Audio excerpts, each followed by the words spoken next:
Wolverine singer. Just when I thought things couldn't get any worse with Superman Returns. You go. And totally redeem yourself. Guys, X-Men Days of Future Past is the best of the X-Men movies. It's got everything we want to see in it. Wolverine cuts shit up. Mystique does her martial arts.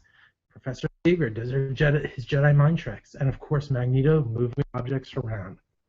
But what's really great, even though we see our old stalwarts that we grew and loved in the first three X-Men movies, Patrick Stewart, Ian McKellen, Halle Berry, the real standouts in this movie is the cast led by James McAvoy and Michael Fassbender.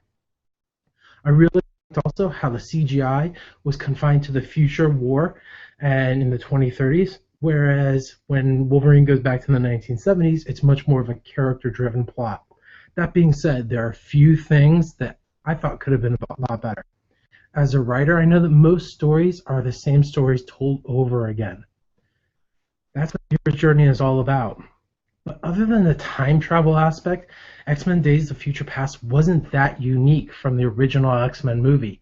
It had a lot of the same themes and a lot of the same plot devices used again, in that humanity or non-mutants are really fearful of mutants and what they can mean to the future, and they try to exterminate them. Essentially, they're creating a war.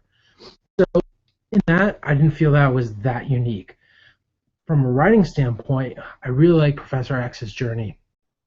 And, you know, when we talk about characters and good versus evil characters, you never want your characters to be fully one-dimensional. That's why we talk about dimensional character building a lot in writing. And James McAvoy really plays it really well in that he really defines the internal struggle of Charles Xavier. And he's dealing with a lot of actions that happen in X-Men First Class and with a world at war. So that's what I really like. None of us is really pure good, and none of us is really pure evil. And I strive for that in my own writing, where villains can be sympathetic and heroes can totally cross the line.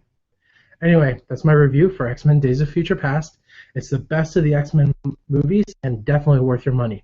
While you're here, please take a moment, check out the videos below, and you can see some of my own stories. We have a book, and we've got comic books coming out, so please peruse. Thanks, guys. Have a good night.